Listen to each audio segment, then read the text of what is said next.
देखिए, पुतिन की फौज ने एक ऐसा पासवर्ड हैक कर लिया है जिसकी वजह से ज़ेलेंस्की का डर 10 गुना बढ़ गया। और वहीं ज़ेलेंस्की को अब इस युद्ध में ब्लैकमेलिंग का डर सता रहा है। बताया जा रहा है कि पुतिन की सेना ने हिमार्स की खामियों का पता लगा लिया है और वो उस वक्त का इंतजार कर रहे हैं जब ज़ेलेंस्की की सेना पर बड़ा हमला किया जाए, क्योंकि वो हाइमर्स ही है जिसके दम पर ज़ेलेंस्की की सेना ने रूस पर कहर बरपाया।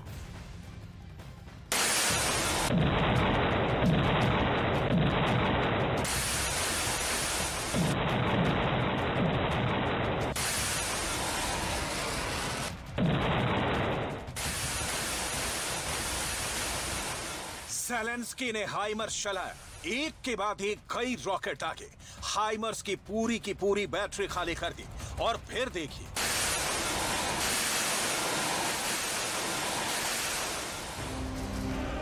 क्या हुआ। रूस के फौजी ठिकाने का यह हाल। ये है मेलिटोपोल, यूक्रेन का वो शहर जहां रूस का कब्जा है। यहां हमला करके ज़ेलेंस्की ने पुतिन की फौज को बहुत ज्यादा डरा दिया है। ज़ेलेंस्की का दावा है कि इस हमले में रूस के करीब 200 सैनिक मारे गए हैं, लेकिन उनके दावे पर मुहर लगाएगा कौन? हालांकि पुतिन के लिए बड़ा सवाल यह है कि मेलिटोपोल पर हमला कहां से हो रहा है। रूस हाइमर्स के हमले को रोकने में क्यों नाकाम हो रहा है? पुतिन ऐसे हमलों को रोकने के लिए क्या करेंगे?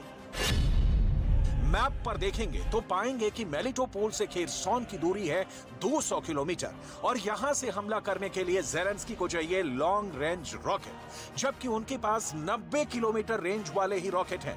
इसलिए यह हमला नीप्रो नदी के सबसे नजदीकी किनारे डोडचैनी का फासला है 90 किलोमीटर और यहां से यह हमला मुमकिन है।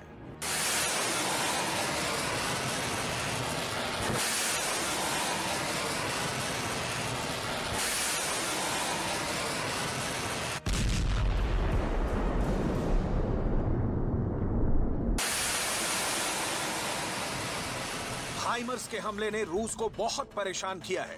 खेरसॉन से भी रूस को इसीलिए पीछे हटना पड़ा क्योंकि यूक्रेन ने हाइमर्स के इतने रॉकेट बरसाए कि पुतिन की फौज उनके सामने टिक नहीं पाई। मेलिटोपोल की ये तबाही और यहाँ लगी आग बताती है कि पुतिन हाइमर्स के आगे काफी बेबस महसूस करने लगे हैं। खेरसॉन से पीछे हटने के बाद पुतिन की फोर्स का बड़ा ठिकाना अब मेलिटोपोल के आसपास ही बना हुआ है। लेकिन मेलिटोपोल टूटा तो पुतिन के लिए क्या होगा? मेलिटोपोल से मारियोपोल की दूरी सिर्फ 150 किलोमीटर है, यानी मेलिटोपोल भी खेरसॉन की तरह छूटा तो मारियोपोल में पुतिन के कब्जे पर खतरा मंडराएगा।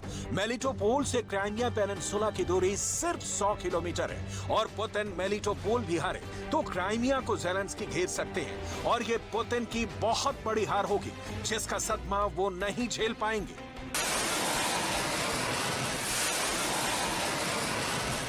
ज़ेलेंस्की पुतिन के लिए इसलिए बड़ा खतरा बन सकते हैं क्योंकि हाइमर्स की ताकत उनके पास है, लेकिन सवाल है कि कब तक? क्या हाइमर्स का कोई तोड़ नहीं? क्या हाइमर्स ही इस युद्ध का फैसला कर देगा और पुतिन को यह जंग हारनी पड़ सकती है? यहाँ रुकिए, पुतिन की फोर्स के पास इसका जवाब है और दावा ऐसा किया जा रहा है कि युद्ध में हाइमर्स के दिन पूरे हो चुके हैं। रूस को यह पता चल गया है कि हाइमर्स -20 डिग्री तापमान में काम करना बंद कर देता है, यानी ठंड बढ़ी तो हाइमर्स रॉकेट सिस्टम पूरी तरह से जाम हो जाएगा। -20 डिग्री का मतलब ऐसी ठंड जब मशीन तक जम जाती है। यह हाइमर्स का पासवर्ड हैक करने जैसा है और पुतिन ने ऐसा करके ज़ेलेंस्की को बहुत बड़ी टेंशन में डाल दिया है। इसका मतलब यह है कि ठंड बढ़ते बढ़ते हाइमर्स एक सिटिंग डक बनकर रह जाएगा।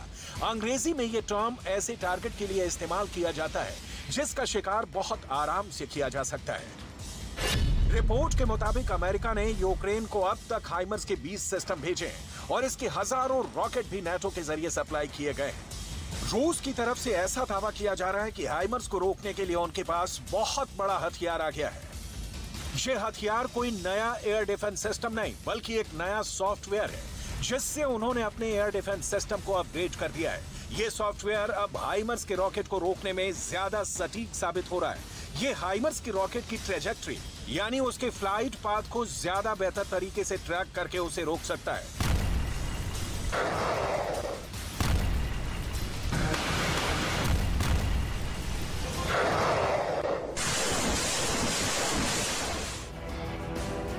यूक्रेन युद्ध के बीच जब ज़ेलेंस्की हाइमर्स से अलग अलग मोर्चे पर रूस पर बमबारी कर रहे हैं, तब बीच में ऐसी रिपोर्ट भी आई कि रूस के हाथ एक हाइमर्स मल्टी रॉकेट सिस्टम लग गया है। इसके बाद रूस ने इस सिस्टम को बारीकी से देखा और इसकी खूबियों और कमियों को बहुत अच्छी तरह से परखा, और जो बात फिर सामने आई उसने रूस को चौंका कर रख दिया। रूस के फर्स्ट आर्मी कोर के एक अफसर ने जो दावा किया उसे गौर से समझिएगा। работают по натовским вооружениям «Химарс». रूस ने हाइमर्स के रॉकेट को भी जांचा परखा। उसके रॉकेट के हिस्से रूस के लैब में भेजे गए और उससे बहुत चौंकाने वाली बातें पता चली हैं। हाइमर्स का रॉकेट माइनस तापमान के बाद दिक्कत करना शुरू कर देता है और रिपोर्ट है कि माइनस 15 से 20 डिग्री पर यह काम नहीं करता है। इसलिए ज़ेलेंस्की को फिक्र इस बात की है कि जब तापमान माइनस 20 डिग्री होगा तो हाइमर्स का इस्तेमाल कैसे करेंगे। यूक्रेन के कई हिस्सों में सर्दी के दौरान तापमान माइनस 25 से 30 डिग्री तक चला जाता है और यही वो वक्त होगा जिसका पुतिन को इंतजार है। जब पूरा यूक्रेन बर्फ से घिरा होगा तब हाइमर्स के लिए रॉकेट फायर करके अपनी पोजीशन बदलना भी आसान नहीं होगा और ऐसे में ये रूस के जवाबी हमलों का टारगेट बन सकता है।